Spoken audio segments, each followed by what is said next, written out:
we can wait for a few minutes. Right. You can sit. You can sit. Sit. Okay.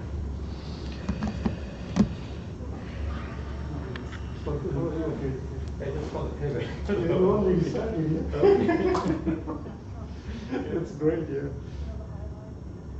I couldn't find it online, but then I got the research it and just it was available. So it was Yeah. We uploaded on the research kit, yeah.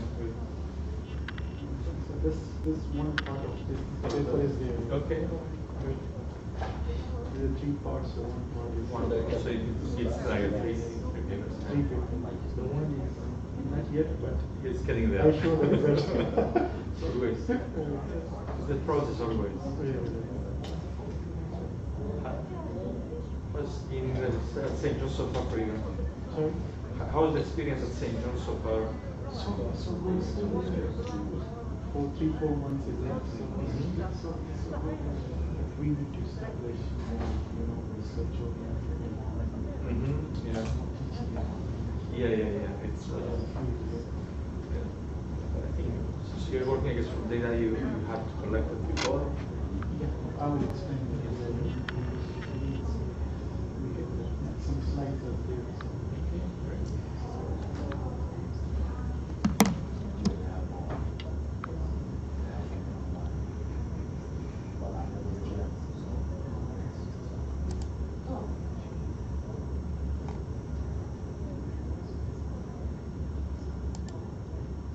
Oh. You should have joined with webinar. Yes, I am already here. No, over here.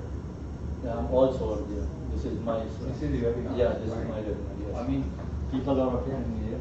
No, the people are not coming, so that's what I thought. Like there is a. This is my, and I have logged. This is the webinar one. Yes, this is the Right? webinar. So why the people are not coming? There are 3 people have joined. Okay. I have also shared the screen. Okay. All right.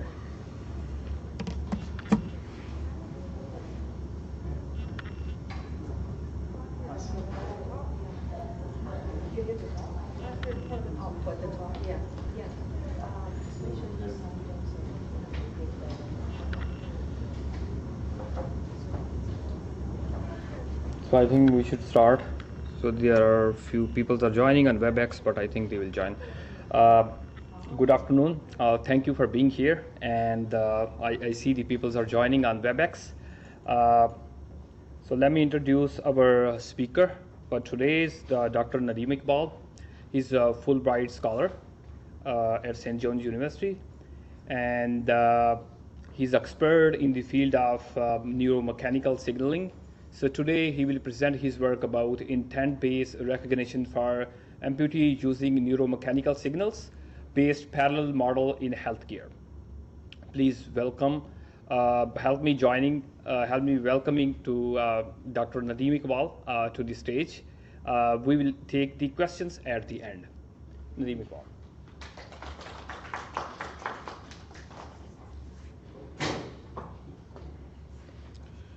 Good afternoon. Thank you for coming to this webinar. Thank you, kind word for Dr. Ahmed. My name is Nadeem Iqbal. So I'm a Fulbright scholar in St. John's University. So my research is more over to biomedical engineering to collect the data from the sensor and apply different machine learning technique. Is it? My voice is okay? Yeah, okay. Little bit loud. Okay. So a brief overview about myself. I done my PhD from Korea, KAIST, Korea Advanced Institute of Science of Technology, one of the top ranked university in the world. And then I done my postdoc, my first postdoc at St. John's University of Leeds, United Kingdom. And this is my second postdoc at St. John's University. This work is started, the work has been started from the University of Leeds from my first postdoc, and still it's continue. So I will share that work with you. And I have published 2 patents and more than 30 research articles, and I am the editor and review of many reputed journals. So usually I'm teaching both to the computer science, both to undergraduate and graduate courses back to Pakistan. So today's seminar overview, my focus on today is just give a brief introduction about the goal of the projects and the goal of our research work. Then I will focus on gate analysis using mechanical sensors. So I have divided my talks into three different experiments. So that I can expect that the students can extend that work by understanding the experiment setup. They can extend the research work later on in their thesis and their research. So the first work is gate analysis using mechanical sensor. That will be my first experiment. And the second experiment, I will focus on the lower limb movement recognition using SEMG sensor. So both mechanical and neurosensor is there. Then we have a parallel model, deep neural network model. So we have the fusion of both neurosensor and mechanical sensor, and then we have a huge data. So solve that huge data problem, we will propose a parallel deep neural network. Then I will focus on some limitation and conclusion of the work. So let's start today's work. So with the limb loss effect, may personally and professionally aspects of the lives of amputee subjects, including degradation of their quality of life. So that is a big factor. And the reason of the limb amputation, we have a trauma, accident, and wars. They lost their limb, and also some chronic health condition, they lost their limb, and also some vascular diseases. There are some disease that can lose their limb. So when they lost their limb, so they both psychologically stressed, so they cannot live with the normal life. So so that's why they use the prosthesis. But the prosthesis is very hard to handle it. So it is estimated there are more than 32 million amputees worldwide, and in which 75% are with the lower limb amputation. So lower limb amputation means if you have affected the legs, and upper limb amputation mean if there is a problem with the hand. So in particular in the US, it is estimated that the number of major lower limb amputees is over 600,000. So this number is back 2 years back, but now with the passage of the time, that will be increased a lot. So the goal is to develop a small control scheme for lower limb prosthesis to improve amputees' mobility. So that is the main goal, to improve the amputees' mobility. When the amputee wear the prosthesis, when he walks, so he need to adjust his prosthesis. When he on the steps, he need to adjust. When he on the ramp, he need to adjust. So what we are doing in this research, we give them more flexibility. So we design a more smart prosthesis, so that decision factor can be involved when there is on the stamp, on there is the ramp, the prosthesis can made by their own self. So that's why that a great benefit for the amputee, and they can do the routine work. Before going to the database, how we collect the data, so we have in this research we use the two kind of amputees. One is called the transformer amputees, which is above knee amputation. Above knee amputation, so whole leg is affected. So prosthesis is up to leg, and the other was is transtibial amputee, which is below the knee. So that two kind of amputee we have used it in our data. So I will go one by one. Now, before going to the smart prosthesis, we need to design a model how we can address that prosthesis to be smart. So whenever you do, you need to first you need to take mechanical signal like IMU, gyroscope, accelerometer. I will explain that. Then you need to take some brain interfering sensors, like you need some SMG, EMG data to extract some information from the muscles. Because the person lost their limb, but their muscles still, the brain is working. So the data coming from the brain up to the muscle. So that is the point from where we can read the data. And once we read the data, we can control all its movement, both in upper limb and also in the lower limb.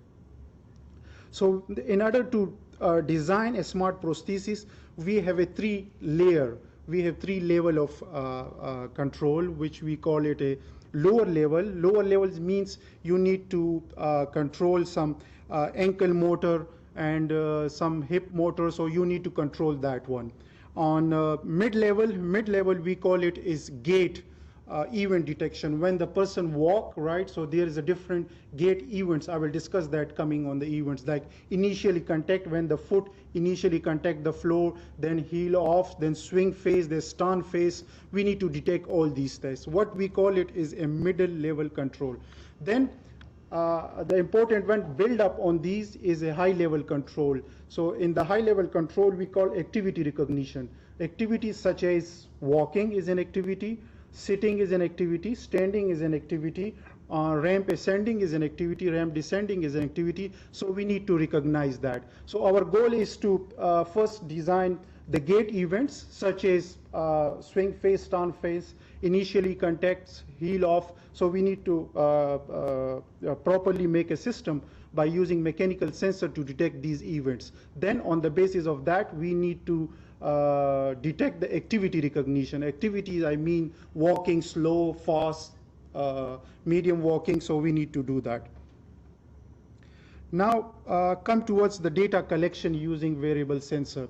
If you look to the slide, so we have that's one amputee data we are collecting, is that is transformer. Amputee means that imputation is above knee. Okay, so he have a long prosthesis, so we call it as a transformer amputee. I will represent by TFA, a small words for that, and we have 11 SMG we use, and surface electromyography, you know that, so for recording the activation of the muscles.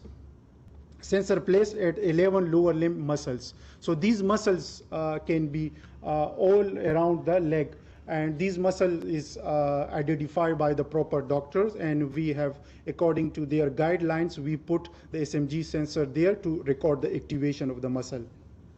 And in this particularly data collection, we use 4 able bodies, normal person, so in the normal person, and 2 amputees we use. If you look to here on the picture number 1, so you have a TF standing, so that is the standing position. So we record his muscles at the standing position. Now the second picture, if you look to that, is the ramp ascending, so he walk up the on the ramp. Now look at here in this figure how difficult he is walking. See, he's just dragging his prosthesis along with him. So that is the difficult task. That's what we want, so that the prosthesis should smart enough so he can understand that I am in the slope, so he can adjust himself, the prosthesis can adjust itself accordingly. So now if you look to the third picture, if again it's the ramp ascending, but its gait event is heel off. If you look to the prosthesis leg, so it's almost in the event of heel off, so that is mean he taking the step, the next step. So we will record that step. So that is one amputee I talk about it. The second amputee is we call transtibial amputee, which is amputation or lost the leg below the knee.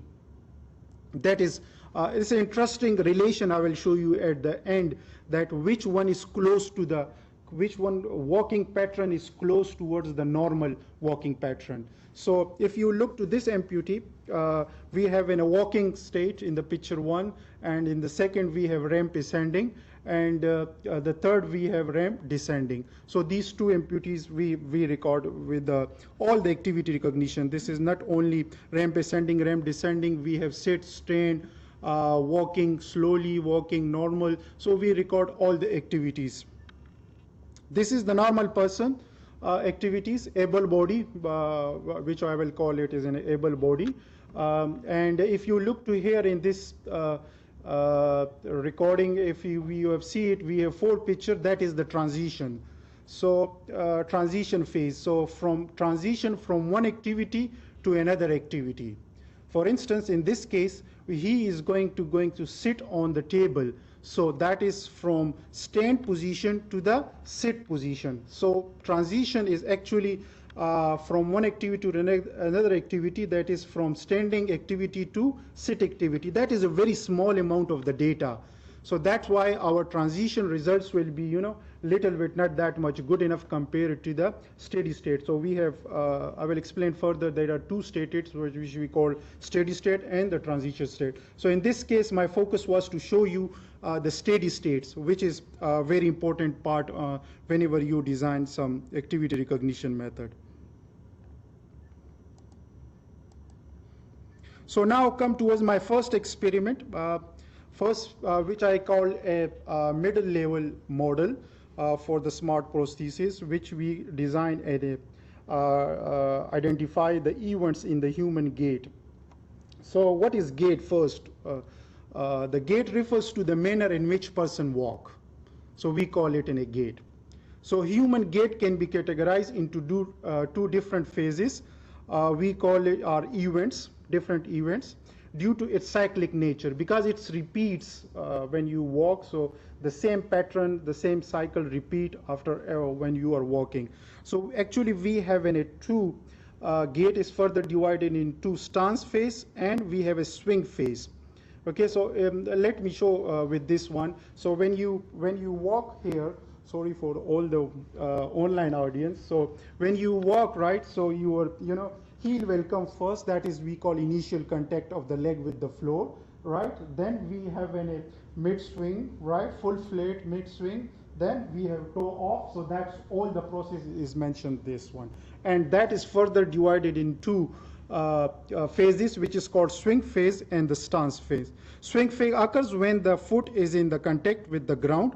Accounts to about 60% of the gait cycle we call it is a swing phase, stance phase. Swing is when your below leg is moving towards the forward direction. That is very specific time, right? So which we call it as a swing phase. So all pictorial description is there. So you can see that how it works. So in this experiment, my focus is to microprocessor-based prosthesis use feedback from mechanical sensor to detect the phase events. So the events mean initial contact, when the foot first touch the floor, then flat foot, then heel off, that mid swing, and these all the events I need to detect by using some mechanical sensor. So let's go to the experiment first. So in this experiment, I have used 8 healthy subjects and 1 amputee, which I showed you earlier. And the statistics about their average age is mentioned there. So interestingly, we use in this experiment use accelerometer and gyroscope sensor only.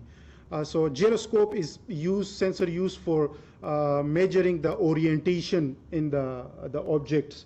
And the accelerometer we can use to measure the acceleration in the signal or in the object.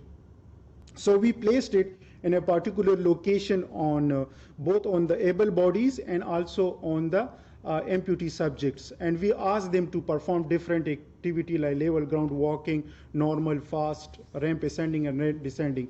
And when he is walking, apart from that, in the foot we use some foot switches. So if you look to the figure here, so these are the foot switches. That is the heel foot switches, and that is the toe off foot switches. So why we use foot switches? In order to validate our results. When we find a gait events, how can we validate the result is good enough? Because we get signal from IMU sensor, so we also simultaneously get sensor from the foot switches. So against that sensor, we will check our algorithm, either our algorithm detect properly at the same time. So that is the goal. Now, if you look to here in the figure 4, in this figure, so this is the gyroscope signal. It's coming from when the person is walking, in the walking mode. So like level ground walking, he's in walking. So if you look to here, so the upward triangle, that is the initial contact, when the foot is initially contact. So that what our algorithm is detected, initial contact. Simultaneously, if you look to below picture, the red signal here, that peak, so it exactly shows that's coming from the signal number heel foot switches, the FSR, that is come from the foot switches, the sensor coming data. So you can see the exact location when initially contact is occur, right? So there is a foot switch information there. When he press it, so we get the pressure from that sensor, and we record that on the red line. And also we find the initial contact. And the toe off, in this specific experiment, just I've defined two events detection: heel initially contact and toe off.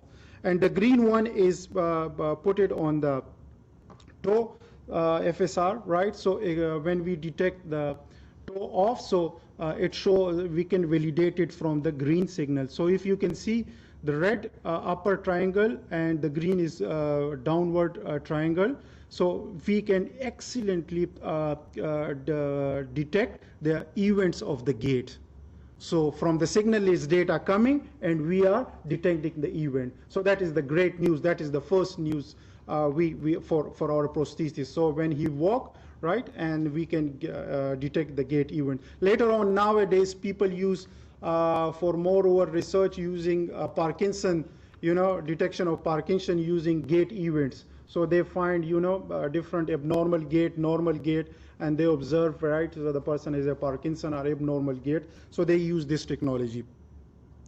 Now I come to the second part of experiment, that is the activity recognition. So activity, I mean he is walking, so I need to detect that person is walking. If the person is on ramp ascending, I need to detect that activity. So that is the second part. So I will use the same database which I explained earlier. And then here we use some machine learning techniques applied for, such as support vector machine, we have applied decision tree, we have applied random forest, we have applied deep learning techniques, we have been applied to extract data from SMG sensor and then performing different activity. For each activity we recognize the data. So we extract the data from SMG signal, then we apply some pre-processing technique. So whenever it's SEMG sensor data is very Gaussian data, very noisy data. So you need to apply some noise filtering. So slight movement, with the noise that will come in the noise. So we need to apply noise filtering. Then you need, for this we apply some segmentation. Over the window, we overlap in a window and extract the information. So the window size is also a very important factor in the activity recognition. If you take in a long window, that's mean, so two activity data overlap. So that's why your activity recognition performance will not that much good enough. So the optimization of the window size is also a factor. Then we normalize, then we give system to the classifier. That's the system we have used. Now, interestingly, on the right side, if you look to here, we have a data from 11 sensor. We are getting all the data from the 11 sensor. I just pictorially describe how significant this muscle activation information is. If you look to the figure 4, that figures, the x-axis is all 11 muscles, right? So in this figure, if you look to this graph right here, so in this we have all the 11 muscle. So what we want to do here is to observe which muscle play roles when the person walk, or what are the muscle activated when the person walk. That's because initially we go for 11 muscle. Now we need to reduce, that number of muscle, which muscle are very important for walking patterns like activity recognition for that one. So we observe that these muscles, so because this muscle name is a very anatomically very difficult name, so I just write the abbreviation, okay? You can go to the paper and see all the muscle detail, and the anatomy is mentioned in the paper. So if you look to here, the F is one of the amputee. See his muscles, shows a very high changes when he walking, right? So all his muscle is important when he walking, especially the top 5 is enough for activity recognition, while the rest, if you go, the last 4 is not that much important for play a role in the activity recognition. The first 5, which is also correlate with the anatomical observation, that doctors also say that these 5 muscles are very important when the person walk. So, and if you look to the figure, the left one is the images we extract of the SMG data of extract. This is actually MFC coefficient, malfrequency function. We just use the data into the frequency domain, and then we just calculate the coefficient coefficient, and then we display on the images to see the variation among the three type of data we have: the TTA data, transformer, transtrivial amputees, transformer amputee, and able body. The left one is TTA, in the middle one we have TFA, and the C1 is the C1 is the normal body. So if you, and the x-axis is all the 11 muscles. So if you write any muscle, so, and the x-axis, the y-axis, each category is just walking. First one is normal, then stamp ascending, stamp descending, right? So we have ramp ascending, ramp descending. So if you can see a variation is there, so that is good information. That means a good feature. We can use MFCC as a feature to classify those activity, because there is so much variation in all the activities when the person is performing. So some results from the paper I would like to show here. So the first one is the window segmentation. So in the x-axis we have considered the window length. So if I have a signal, so I need to place a window to extract information from the signal by using that window. So I just try different window size. So 150 milliseconds, 200 milliseconds, and 250 millisecond and 300 millisecond. So before my research, when I study different research paper, they say the optimum is 300 milliseconds. But when I use, that is the IMU sensor, right? So because the SMG sensor has so much variations, so for the SMG sensor, what we observe is the better performance is when we have 150 millisecond window. So the smaller window, so we have a proper information from that activity recognition systems. So if you have a large window, that means you are overlapping two activity information. So the signal is overlapping and you extract. So that is some noisy data for that activity that creating a problem, that reduce the accuracy. For this figure for window segment, we just try simple SVM and LDA classifier to make sure which window is good enough. On the right side, we have amputee data. This is a bit an interesting one. The x-axis in this case is a walking mode. So different walking mode. So LGWF means level ground walking fast, and level ground walking normal, level ground walking speed, slow, sorry, and ramp ascending and ramp descending. That are the x-axis. While the y-axis is overall error. So the error, we noted what is how much error is there as accuracy is concerned. So the first, the top window is for the TTA amputee, and below is the TFA. Sorry, the first one, A is TFA amputee, and below is TTA amputee. Now, if you look to here, the error on the top image is very high. It's almost 88% some error is there. So that's mean that is which amputee? The amputee which is have above knee amputation. So we have seen that when he record the data, so that is the above knee amputation that shows in a high error, while the below knee, it's more over to his walking pattern is more over near to the able body, so that is shows the less error. So that is also evident from the from our classification results. Then we compare with existing system. So our proposed method shows 99% accuracy for all the activity recognitions. Now up to this stage, we detect the events, gate events. We detect the activity recognition. Now we need we have collect data from the mechanical sensor. We collect the data from the neurosensor, SMG sensor. Now the next goal is to combine this data, okay, which is called, because that is the results which we have not published yet. So in which we make a fusion of the heterogeneous data. So gyroscope have their own magnitude, SMG data have their own magnitude, so they are all different signals. So we need in a system to fuse them and then put it into the activity recognition system. So in this one, we apply for over each signal, like in the instance, if you look to our proposed model, an SMG signal is passed through the convolution neural network.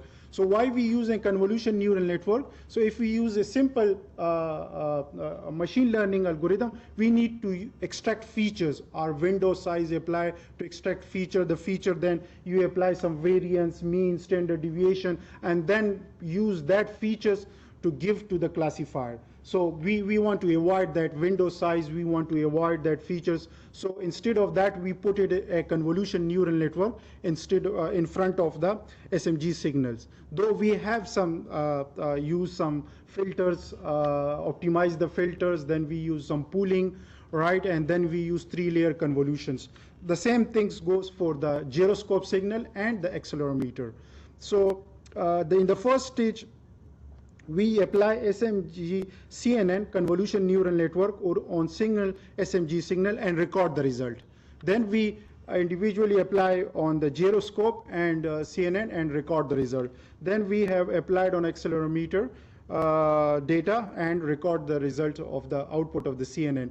Now the questions come in how you make the fusion. So when we apply, convolution, all of three, so convolution is kind of a filter that give us the feature. Like if in image processing, if you are aware of the image processing, in image processing you apply different filters on the image, then you can extract some feature. The same phenomena, the same concept we are use here. So when we apply the convolution, so we can extract in the convolution neural network, you first apply convolution, then you flatten it, then you apply hidden layer, then output is your sigmoid layer. So you can go with that one. So in the convolution layer, we extract the output of the convolution layer from the SMG signal. We can extract the convolution layer output from gyro, then combine and make it one concatenated layer. So all the signal data are after passing through convolution, we make a one concatenated, and then at the end we apply deep learning approach. We flatten it, we apply hidden layers, 3 different layers, and then we have an output layer. So interestingly, the result was a very good result because we were dealing a heterogeneous data. And that if you go to the figure 2, so it shows the learning curve, right? So we apply different epoch and show the accuracy almost touching the 97, 98%, and the learning curve also. So in order to do performance comparison, so we have apply statistically approaches like window and then apply mean standard deviation and get the results. And we have compare with the CNN approach. So if you look to the table on the right side, figure 5, if you look to SMG signal alone was used. In this case, we have more data because if you look to the table, we have unilateral right. That means we have put signals on our right leg. Unilateral left, that means we put the signal on the left leg. So the right leg result is measured, the left leg result is measured, and then bilaterals mean both signals from the both legs data are combined, and then see the overall accuracy of the proposed system. So we have SMG signal, then we have both statistically and CNN apply. And if you look to the combining accelerometer, gyroscope, and SMG signal and applying overall convolution neural network, for unilateral right, we use 97% accuracy. For unilateral left, we use 96, and overall bilateral, because the both information is combined, we achieve 99% accuracy. So, but that lead to another problem. You see, we start from mechanical, put SMG sensor, then make an fusion, but that lead to another problem. The problem is time consuming, because convolution is source hungry. Neural network is a source hungry. It will time to complete their apex, and also we have a large pool of data coming from the left leg, data coming from the right leg, performing different activity. So we were in the trouble. So we need in a system, we need an algorithm to perform these all activity, this classification very quickly. For that, that is my next part of my talk, which we call it is in a parallel model. So the goal of that parallel model, that is the interesting one, that is the very new our work, which is recently published. And that work is to parallelize deep neural networks. So we have a convolution neural network. Now we need to parallelize. What mean of parallelizing here? So we have different worker here, different nodes. For instance, we have 4 nodes. So we need to share the loads among all the computers. So, so that is the theory behind that. So to parallelize deep neural network for human activity recognition, unilateral and bilateral data by variable multi-sensor, because we have both data is coming from the multiple sensor, data coming from bilateral legs. So all the data coming, a lot of data is coming. So the proposed model will parallelize computation using data parallelization and model parallelization approach. For that we use Apache Spark framework. So this is the model of the Spark framework. Apache Spark frame, how it work, I will explain that. But before that, so whenever you do parallelization, so we have 2 levels of parallelization. One we call data level parallelization, the next we call a model level parallelization. In the data level parallelizations, in the Apache Spark framework, we have an RDD, resilient data distributed data sets. So it's distribute the data among all the workers, and also keep backups among the workers. In case if one node or one worker does not reply or some fault tolerance occur, right? So the other worker can respond accordingly. So that is the one the framework used by the Spark to share the data among clusters. So that's what we call data level parallelization. Model level parallelization, so in this case our model is deep neural network. So in the Spark framework, share replicated a copy of each learning model across multiple nodes of clusters. So the model which we have designed for our system, that has been replicated on each worker. So the data has been distributed among the worker, and now the model has been distributed the worker. So how did the Spark Apache framework work? So it works according to the master and slave phenomena. So we have a master node and we have slave nodes. So the slave nodes are the worker nodes, and master node we have is kind of one server, we call it, right? So how it works? We have one application which we call a cluster manager. So cluster manager role is to communicate between, establish a link between master node and worker node. So I will explain how the deep learning phenomena work, because whenever you use a deep learning, you need to weights update. You need to do proper learning. You need to update the weights, how the weights will update on each worker, and how it will report to the master node.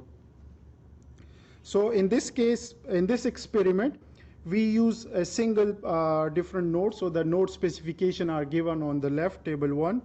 And because we also need to optimization of the deep learning algorithm, convolution neural network, you need to optimize it. The right side is the optimization values, what we consider it. And if you look to here, this figure, this is the exact procedure, how it works, how this parallel model exactly works. So if you look to here, I will go step by step so you understand how this training or learning perform in the deep using the Apache Spark framework. So Spark framework divide large number of sequences into small partition and distribute across all worker nodes. That is the responsibility of RDD. That's what we call the data level of parallelism. A copy of DNN model is replicated on all our worker nodes. That is what we call model level prioritization. Each worker node execute the model and give partition to train a local model. So we already give a chunk of data to each worker, so he will start training that model on that specific data. So the worker node reports parameter of the local model to a parameter server. So that is come the manager. So manager will take the weights from the local model and give to the server, which we call a master computer. So it will give to the, and there is a parameter server, so it will give weights from each worker. So when he collect the weights from each worker, then the parameter server aggregate the parameters to obtain a global model for averaging all the local model parameter. So from each worker he get the weights and then make it in average it out, and then new initial weights has been given to the each worker. So the each worker again start on the data. This way, it's well learning the steps will continue until and unless we achieve a global minima. So that is all the Spark Apache framework phenomena. That's what we have done with the huge models. Now, interestingly, we get a very good results here. First, I need to focus on the scalability and efficiency of parallel model. So what I mean scalability here is by including different processors, how my system how my system result is in effect. And if you look to the figure 1 on the left side, it shows that number of instances. Here the number of instances is number of windows we created from the huge data, pool of huge data.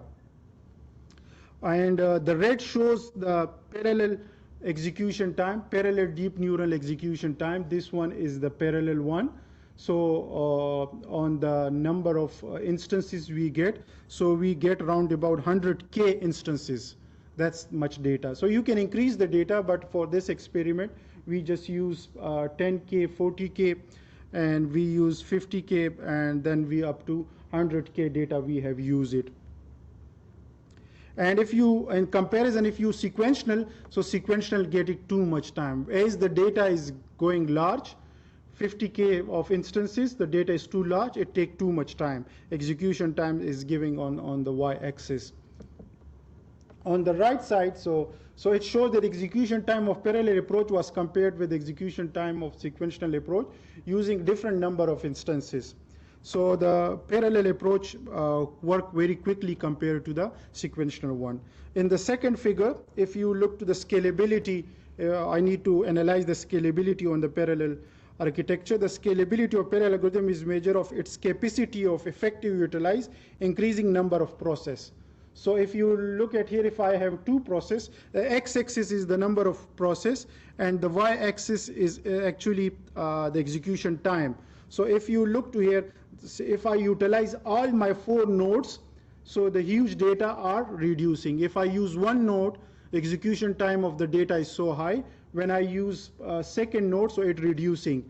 So when I third node, it's reducing further. If you look to the red line, so that is the huge chunk of 100K data. So if I use a one node, so execution time is high. When I use second node with the process, add the second node in the process, so it reduce further. And when I use the 4 node, so it reduce too much. So that shows the scalability of our algorithm. But the important thing, yes, we reduce the time. So the question raised it, if the accuracy is this, you compromise on the accuracy? Yeah, that's the question. So in order to analyze that, so we compare the accuracy of sequential and the parallel model. So it's almost same. So both we have accuracy get on the sequential model, and we get accuracy on the parallel model. That is the same. So that shows that our system, we did not compromise on the accuracy. There is in a systems which we need to compromise on the accuracy, and other to speed up the system. Now the next is the parallelization and speed up of the parallel model, how we calculate the speed up in that case. So if you look to that figure, number of processor we use is x-axis, and the speed up value is on the y-axis. So when we use different sequences, different instance of the sequences, and if you can see, the speed up is going up and up. So how we calculate the speed up? So the speed up is the actually ratio time taken to solve a problem on a single processor to the time required to solve the same problem on parallel system with the p-identical processing elements. So mathematically, the speed up we calculated like this equation, which we have designed it, right? So So the result shows that the 4 processing node, increasing the number of sequences and increasing the number of processing node, the speed of the proposed models improve further. So for one, if we have 2 processor in order, though we have a speed up, but then not that much. If we use 4, the speed up is improved much further. Now, other question is level of parallelization. How much parallel efficiency we got it? So if we have 2 nodes, if you go to this below graph, this graph, so this is number of x-axis number of worker node, y-axis is parallel efficiency. So if we use 2 nodes, and these colors are different millions of instances, million data. So if you have the blue one, we have a yellow one, right? So 4 million, 5 million. So if we have 2 processor, so it start the parallelization. So all the nodes are utilizing. We have 3 and 4, so we achieve 100% of parallelization. So all workers, all the data are utilizing, and we get in a high level parallel efficiency. So limitation and the future work, so that's give the direction for the future. So, one of the limitation of our work is to current study employ only 2 subject amputee, but hiring amputee, bringing amputee to the lab is a difficult task. But fortunately we have only 2 amputees. So with all this analysis, we just use 2 amputee. And so far we are working on the offline. So online analysis of current study and transitional activity as well. And more focus, I will show you the results on the steady state. I mentioned is the steady state is when you walking, that is steady state. From walking to sitting, that is specific time, few milliseconds, that is called the transition. So in other, you need to make a smart prosthesis, you need to note that transition activity too. So the work currently going on to detect the transition activity too. Another experiment limitation is that we are use only able-bodied subject with any gait impairment participate in this study. So we assume that there is gait cycle, there is a people which have abnormal gait cycle. So we did not test those abnormal gait cycle. That's what another, I told you, another research area for the Parkinson people. They have not normal gait walking. So their cycle is not perfectly asynchronous, so that's mean that shows there is so they shows that there is abnormality when they are walking, especially when they make a U-turn. They are make a turn, so they make a long turn, so their gait is disturbed. So when their gait is disturbed, so because you are detecting each event of the gait, so may that some events will come twice, or abnormal or asynchronous will come. So there is no synchronization of the event. So you can classify this is a Parkinson disease of the person. Though there is some research going on the MIT in which they detect recently in the paper in the Nature, they highlighted that they detect Parkinson, early Parkinson disease using breathing and heart rate. They observed that, but that is wireless, right? They did not attach anything to the human. They just record through the Wi-Fi signal in one room, ask the person to sleep for and record all the activity in the sleeping and walking, right? And they exceptionally produce a good results for the Parkinson. So that's why we can in the home, if we place the devices, right, without touching or warning any sensor, they can tell you that this person is in early detection of Parkinson. So my idea would be that apart from that, if you can focus on the gait event too, right, from breathing, heart, so if you make a combine, that is more accurate system. But that is the question I throw to the students. They can work on that direction. So in the conclusion here, so we make in a conclusion, we systematically demonstrate that using bilateral control signal consistent significantly enhance offline accuracy for intent recognition control system predictor locomotor activities. Second conclusion, we also provide preliminary evidence from offline analysis one above, below knee amputee subjects. So we study that with the power leg prosthesis, demonstrate the feasibility and benefit of integrating wearable sensor on the non-affected side to improve control using intent recognition. And then the last one, we have applied some parallelization approach using bilateral raw neuromechanical signal significantly. Though I did not bring the fusion model in a conclusion, I mentioned earlier that that result has not been published yet. So we are writing on a paper on that fusion algorithm. And the acknowledgement, so especially thanks to all these my team members from the St. John's, from University of Leeds and Abdul Wali Khan University, and also thanks for the Center of Teaching and Learning of the St. John's University giving me this opportunity to present my research in this webinar. And also I would like to acknowledge the Fulbright who sponsored me to come here and to do that research in St. John University. So thank you, and I'm looking forward for your questions and answer session. Thank you. Great talk. So, questions? Yeah. No, go ahead. Great talk, thank you. It was interesting. Enjoy it. I have a couple of questions, maybe clarification. Yeah, okay, go ahead. How many participants do you have? How many? Yeah, the participant was, I mentioned, 4 able bodies. 40? Four able bodies, yeah. Though we, when we take mechanical sensor, we bring some 4 other students and ask them to, because that is mechanical sensor that easily placed. But for the neuromechanical sensor, it's very hard to place without proper doctors, to palpate the muscles, so identify the muscle, you can't do that, right? So for the mechanical, we use 8. For the SMG sensor, we use 4. And for the mechanical sensor, we use 1 amputee. For SMG, we use 2 amputee. So another question. Do you have participants that have both limb problem or only one? No, only one. Only one. One, yeah. I mean, just from my understanding, do they used to walk long distance? How long, in terms of distance, how much they will give? Yeah. So, that's, if you look to here, this one, that is the room we have. So we have designed the... So it's not uneven surface. No. When he walking, that is an even surface, right? It's So not uneven, right? yeah, and when there is a slope, right? So it's kind of Not uneven. like a step or... Step, yeah, we done with the step 2.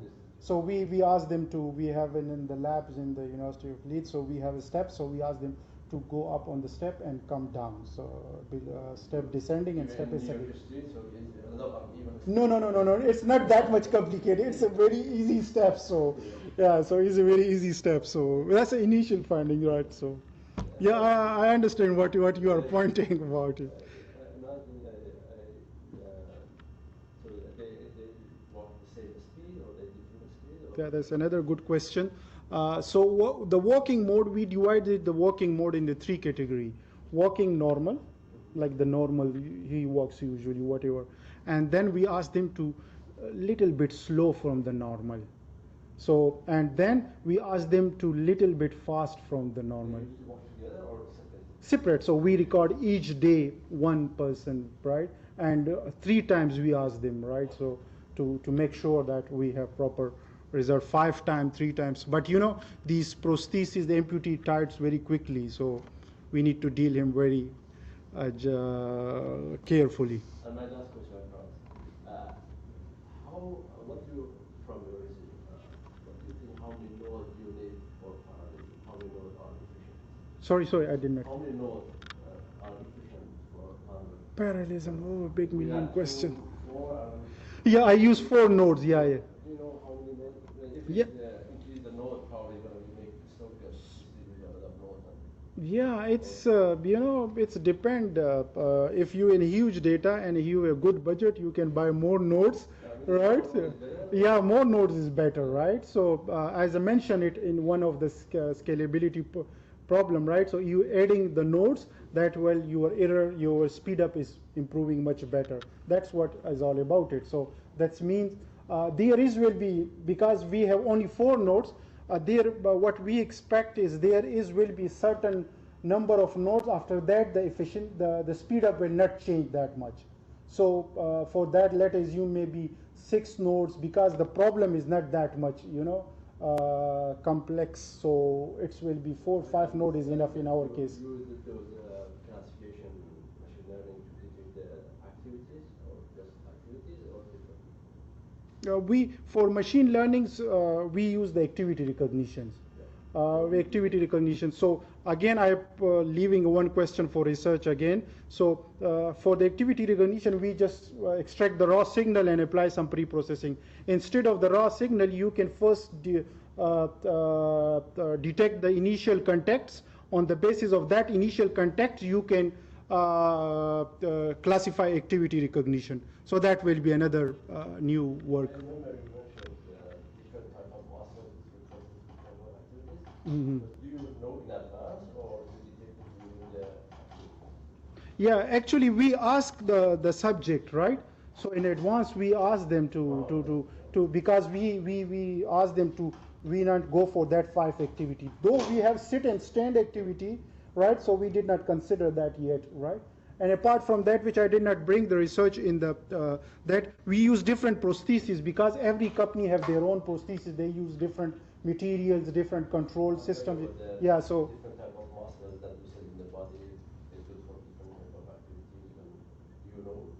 Did you know in advance this type of muscles? Or Yes, yes. You know, the one thing is, you know, the anatomical, we know which muscle is very important yeah, in advance. But that is need to cross-check with either the sensor give the same information. So the result which I show you that the 5 sensor is good when the walking is concerned. Maybe sit and stand activity, those are not in good, but these are only good, those 5 muscles when you are walking. So for the walking, we can use that muscle. For the RAM, there will be, when you step up and stuff, there are some other muscles that are coming. So that's why we use all bunch of 11 muscles to results. Thank you.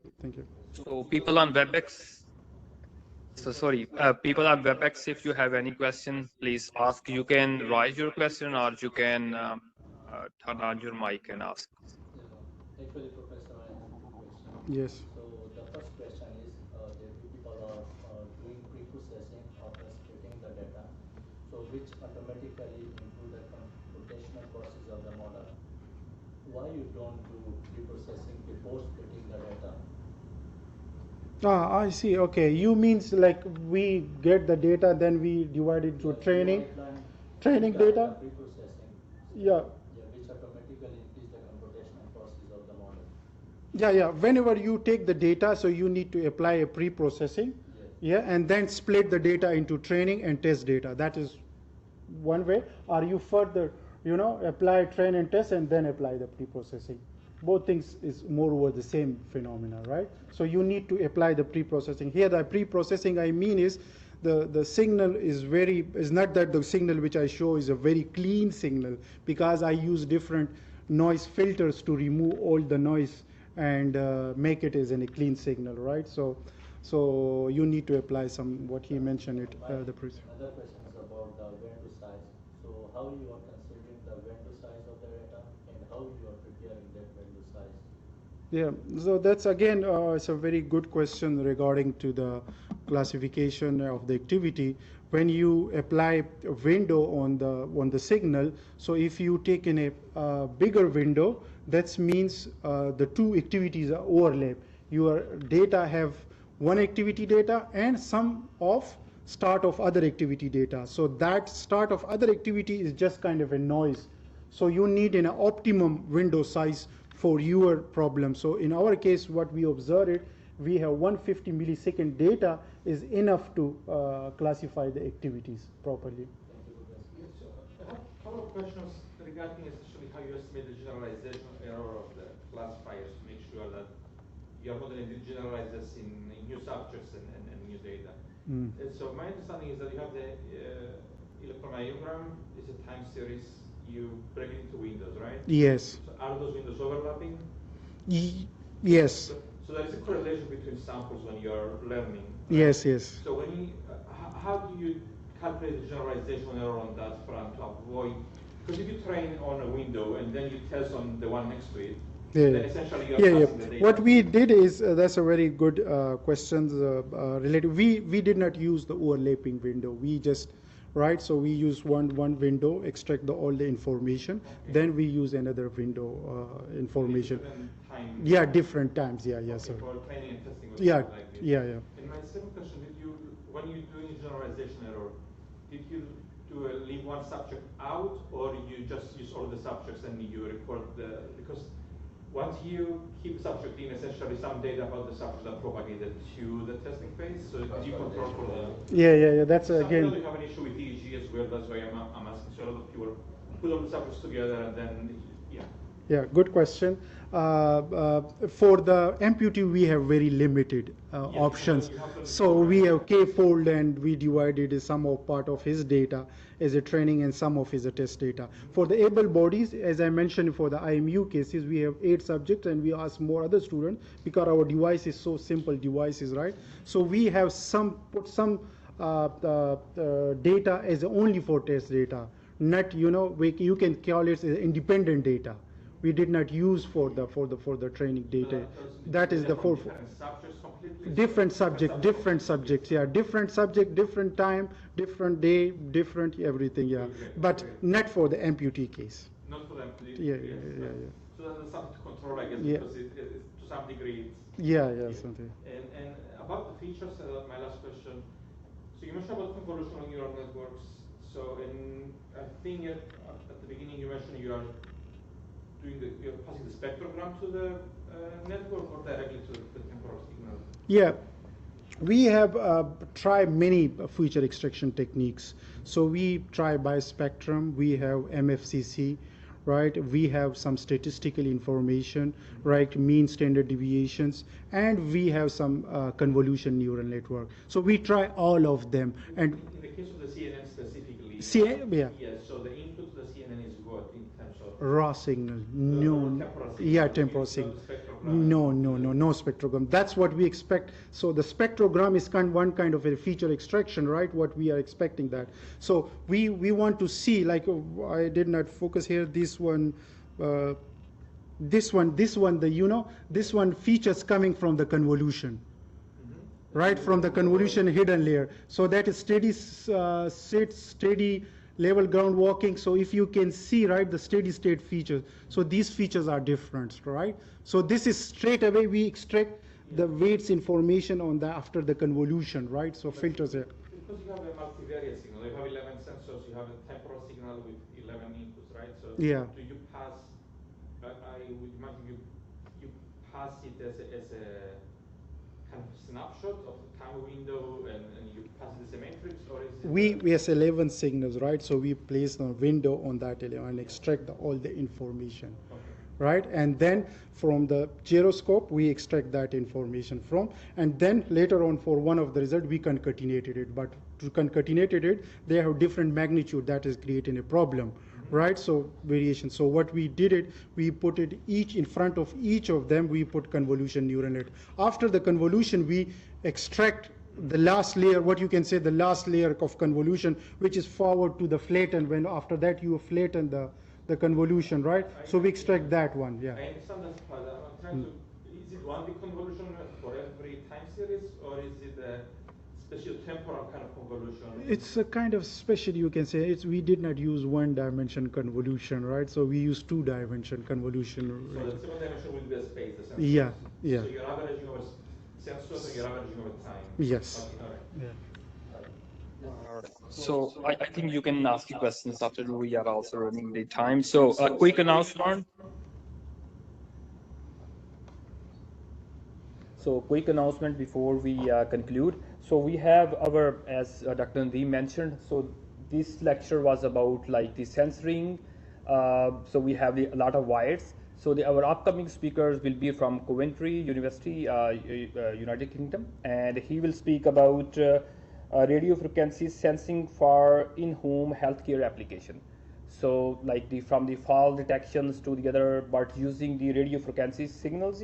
And that would be on the October 26th, which is on Wednesday, and that would be on the noon, our lunch time. So bring your lunch, and we will have our wonderful speaker and wonderful talk. Thank you again for audience and our speaker. Thank you. Oh, okay, I ask Yeah, it's Done? open. I think on the web. I want to continue with this question.